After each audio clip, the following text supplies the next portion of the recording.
Brenton, what happened at 23 minutes into the third quarter? You're 22 points up, looking like the game was going your way, and then all of a sudden, bang. Yeah, I just said that to the players. I asked them the exact same question. When you're 22 points up late in the third quarter, you should go on and win that game, you know. And I asked them what sort of things were they talking about, what happened on the field, what were the sort of things that you felt like were going wrong. And I mean, we'll have to review the game, but the short answers were they felt that they let go of their structures, what we planned to do. They allowed themselves to just play without thinking their way through. But they were just better. Bulldogs were better than us in that last quarter. They absolutely brained us in that last quarter, and they had 45 more disposals, I think, in that last quarter, and they had more run, and they had more want, they had more desire, which is disappointing for our group because they've been playing really well and not winning. But today they, 22 points up late in the third quarter, and then got badly beaten in the end. So disappointing. I'm really disappointed tonight. It's a loss that we shouldn't have had. Bulldogs are a good young side and they're playing some good footy, but when you get into positions like that, it's happening too much to our young team. You know, we're getting in winning positions and not finishing it off. So it's something that we've got to fix straight away. Is it the finals gone now? Yeah, we can't make the finals, no. I mean, we'll still fight it out, though. We've got 8 quarters of footy left. You know, we play Melbourne and then West Coast away. We've just got to make sure that that we finish this year off really strong. You know, we set ourselves to win the last 4 games. We won last week, and obviously we lose this one, which is disappointing. So we've just got to beat Melbourne and West Coast now and finish the year off strong. We've got to make winning a habit. We've got to make sure that when you're in winning positions that you finish games off. You don't roll over like we did today. How disappointing is it to miss the finals after you made within a kick of last year's grand final? Yeah, it doesn't feel like anything's gone right for us this year. You know, right from the first day of pre-season, it feels like things just haven't gone to plan. And yes, we've had some trauma injuries. You know, we haven't had injuries like hamstrings, thighs, calves, that sort of thing. We've had knee reconstructions, broken legs, broken ankles, shoulder reconstructions. It seems like it's been one of those seasons, where we've had trauma injuries and we've had to test our depth. At times it's looked really exciting, even today. That third quarter today, we looked great. But we've had to test our depth. So, out of that prelim final last year, there's no Tippett, there's no Walker, no Paul Pleasure, no Dowdy, no Riley, no John Cock. So a lot of experience from that prelim final last year, but some young players in today. They've been having a red hot go, but today they just couldn't sustain their form. Did they sum up your season a little bit too, like the inconsistency within a game? Yeah, I mean, I'll say it again. We've got to learn how to win. So when you put yourself in winning positions, you've got to learn how to win. And when you get 20 points up in a game, you've got to go to 30 points and then 40 points. You can't just keep allowing sides to get back in the game. And Bulldogs were great though. I mean, they were exciting. They had plenty of run. As I said, they smashed us in that last quarter. But that's what we set out to do. Our messaging at three-quarter time was to ensure we prevent their run and carry. They had 100 more handballs than us or something today. Something ridiculous. So we just couldn't turn the ball over when it mattered, unfortunately. Brent, you guys ran and spread really, really well in the second and third quarter. Might have just been a case that with a young side, you sort of spent your petrol tickets for the last two. Yeah, maybe. That's not an excuse, I don't think. I don't want to take anything away from the Bulldogs because they were very good today, but the Western Bulldogs aren't fitter than us. We should be able to run out 4 quarters of footy at this stage of the season. We had 6 players under 14 games today. They should be able to run out 120 minutes. It's not a fitness issue for us. It's execution under fatigue. It's turned the ball over at critical times with some poor decisions.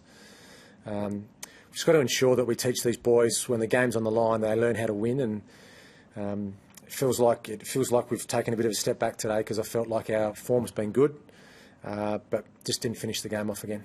The fact you obviously had so much riding on the game, does that just magnify the disappointment of how the game finished with that fade out? Yeah, really disappointed from the coach down. I've had the players in the rooms already, and I'm looking at blank faces a bit. They're looking at me like they're really upset. They've been fighting it out as best they can, and it's been a disappointing season for us. I've loved every player that's come into the side because they've with their age and their experience, they've just fought it out. But I didn't like the last quarter today. I didn't like that fade out. We've got to learn from that. It's got to sit in your guts and make you upset. Where winning's got to winning hurt. Winning is great. Losing's got to really hurt. And it can't be. We lost today. It's got to really make you angry and just sit in your guts. And we've got to learn from that over the summer that we've got to be a better footy side when it matters. How deep will the review of today's game go? Will it become almost an inquest, or maybe witch hunt's too strong a word perhaps, but how deep will it go? I mean, we review every game the same. We look for opportunities that we did things really well, and we look for opportunities where we can do things better. And we'll still have a balanced review. We'll certainly identify some areas in that last quarter which we played poorly. The key stats for me, the ones that stand out though for me, we won clearances. This is a great clearance side, Western Bulldogs. We won clearances by 10.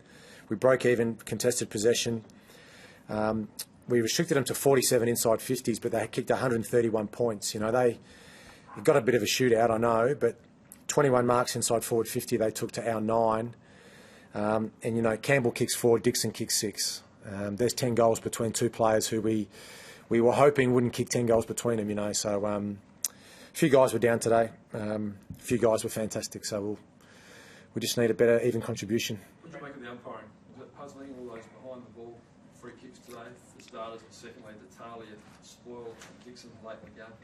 Oh, yeah, there's a few that they get right and there's a few that they make mistakes on, but that's umpiring every week. It did feel like there was a few extra today off the ball, but maybe that's just two sides that were really desperate to win, and it felt like a really physical game as well. But if the umpires, if they're there, pay them. I mean, that's fine. If it means that there's a lot of off the ball indiscretions, then that's fine. But I'm sure they weren't making them up. If they were there, they would have paid them. That off the ball one when you were 22 points up, and I think it led to Dixon's goal. That sort of proved the real momentum shift, didn't it? Three-quarter time. Yeah, there was a few momentum shifts in the game. It felt like we had control, and then there'd be a turnover or a mistake which swung the momentum back the other way. But yeah, we gave them a start too. They shot out of the gates. We started really well last week. This week it looked like we were asleep at the start, and that shouldn't happen. You shouldn't allow a side to get away to a 7-goal first quarter. This might sound a little bit weird to say, but does Taylor Walker's injury, it's given a lot of your guys like Otten and Callanan and Lynch today a real chance to sort of show their form and to get confidence, particularly someone like Tommy Lynch as well. He seems to have grown an extra foot in that forward role. Yeah, we've had some really impressive performances from some players who have got opportunities this year. So Lynch is leading our goal kicking. If you said to me at the start of the season, at round 21 or 22, Tom Lynch is going to be leading your goal kicking, I'd ask, what about Walker? What about Callanan? What about Porplegia? So that's a good sign. Johnson was in and out of the game again today. He looks like he might be a player for us. You mentioned Callanan. It's a pity he's not 21 instead of 30. But I thought he was good today. And Andy Otten, who's really had to shift his role for us.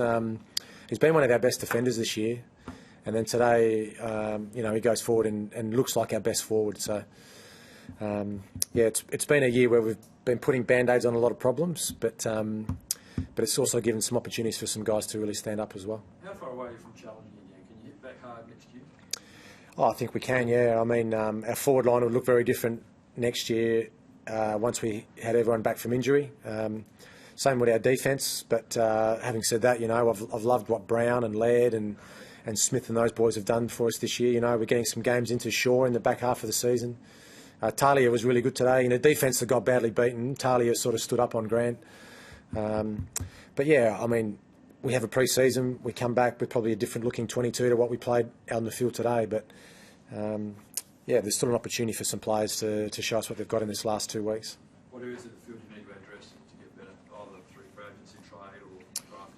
Oh, everything. We'll start from the top and work down. We'll reassess where we're at as a list. We've got some great young midfielders coming through. Crouchy was good again today. He probably wasn't at his brilliant best, but he was good. But we'll have a look across our whole squad and make some adjustments to our needs next year. Did you see Minson's chicken wing tackle on Dangerfield at the start of the second quarter? No, I missed that one. No, sorry. There's lots of talk about Eddie Betts. You're interested in him. Is there any truth to that at all from your point of view? We'll look at all the free agents. I mean, we'll look at what we need. You know, Betts would be a great player for us if we could get him. But you know, he's as it stands now, he's a Carlton player. But we'll look at trading. We'll look at free agency. We'll look at opportunities to move higher in the draft. I do like our squad though. It's very young. We weren't at our best today, but there's still some positive signs there. But yeah, we'll certainly look at trading, free agency, and moving up in the draft. Thanks, guys. Thank you. Thanks, guys.